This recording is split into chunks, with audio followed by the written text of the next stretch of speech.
Salut tout le monde et bienvenue dans ce 9e speech drawing durant lequel nous allons parler de Spider Jérusalem. Alors Spider Jérusalem, c'est le personnage principal de Transmétropolitan, une série de comics écrits par le génie ultime Warren Ellis. Côté dessin, on trouve l'association du dessinateur Darick Robertson, de l'encreur Rodney Ramos et du coloriste Nathan Herring. Transmétropolitan, c'est un comics qui s'est fait connaître par son politiquement incorrect et ses punchlines à te défriser Bruce Willis.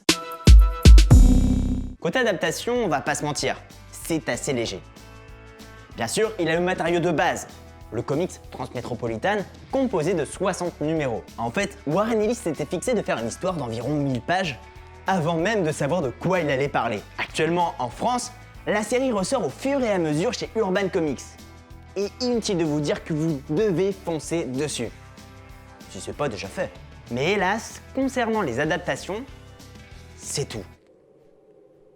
Non, sérieusement, il n'y a rien d'autre. Enfin si, en 2003, il a été question d'envisager un film, produit par la société de Patrick Stewart. Et la rumeur disait même que c'était Tim Roth qui était envisagé pour le rôle. Et bordel que ça aurait été classe! Sauf que le projet a été avorté. Mais avec l'explosion d'Internet, il fut question d'une nouvelle adaptation de Transmétropolitan. Mais cette fois, sous forme de série animée pour le web. Mais là aussi, le projet a été avorté. Donc voilà où on en est aujourd'hui. Il n'est actuellement plus question de transmettre à la télé, en série ou en animé. Et bordel, ça fait chier. Spider Jérusalem est un journaliste qui évolue dans un futur punk et dystopique où on peut trouver des chats à deux têtes accros aux clopes et au whisky. Enfant, Spider vit dans la crasse et dans les bas-fonds. Son père était chauffeur de bus, quant à sa mère, elle n'avait pas de boulot. Elle cuisinait ce qu'elle trouvait, comme des lézards et des rats.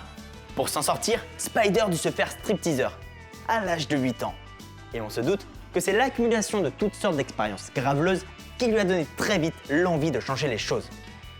Ce qu'il fera par le biais de l'écriture. Une fois adulte, pour se sortir de la crasse puante qu'est la société, il décide de s'exiler et de vivre en ermite à poil à la montagne. Astiquant ses fusils et cultivant des mines dans son jardin. Tout le monde a sa propre vision du potager. Et sous la menace d'un procès de son éditeur, auquel il doit 2 livres, Spider est obligé de retourner en ville.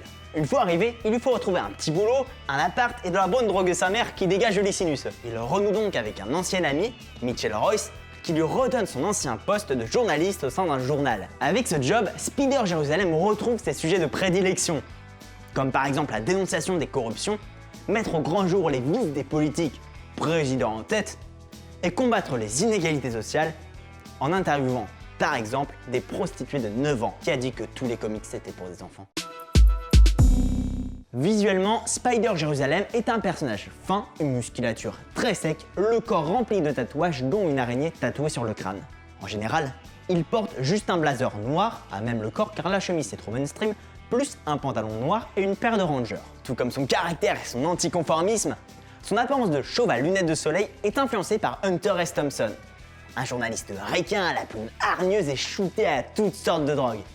Il est aussi l'un des créateurs du journalisme gonzo. Le journalisme gonzo, c'est une forme d'écriture ultra subjective, dont l'auteur parle à la première personne et se met parfois en scène dans ses articles. Le gonzo, c'est des articles ultra féroces et engagés politiquement.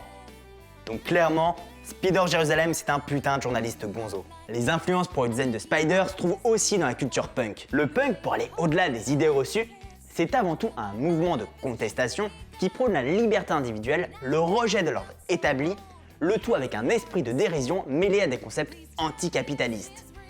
Des idées qui définissent aussi notre personnage. Avec tout ça, on peut en déduire que le corps tatoué et la liberté vestimentaire de Spider est basé sur une réinterprétation du style vestimentaire punk. Pour la petite anecdote, quand Spider vient en ermite dans la montagne au début de l'histoire, il est montré nu, les cheveux et la barbe hirsutes dans un style agri des plus réussis. Ce design est influencé par André Riccardi, un ami du dessinateur, et non de Alan Moore comme le prétend la rumeur. Transmétropolitan est mon comics préféré, parce qu'il regroupe pour moi tout ce qui définit une bonne histoire. Des personnages creusés avec un background approfondi, non pas par de longues histoires allonges et soporifiques, mais par de petites anecdotes distillées au cours de l'histoire. Un univers foisonnant et qui peut parler de lui-même. Je veux dire, pas besoin de Spider Jérusalem pour que l'univers de Transmet vive. Des tas de discours sérieux et importants qui qu'ils soient sociales, idéologiques ou politiques, sont abordés par le biais de la science-fiction. Le tout saupoudré d'humour noir et bien cynique, tout en nous plongeant dans la découverte d'un univers bien précis, ici le journalisme. Car j'aime quand une histoire n'a pas pour objectif de sauver le monde d'une terrible menace, mais juste de raconter la vie d'un gars qui tente de s'en sortir dans un univers chelou et décomplexé. Comme peuvent le faire des films tels que Pulp Fiction ou Fight Club. Et si en plus vous rajoutez des dialogues houleux et politiquement incorrects, là, ça en devient juste magique. Voilà, si vous avez aimé, surtout n'hésitez pas à creuser le sujet, lisez des comics, matez des films, regardez des animés. Quant à moi, je vous dis à une prochaine vidéo. Allez, gros bisous!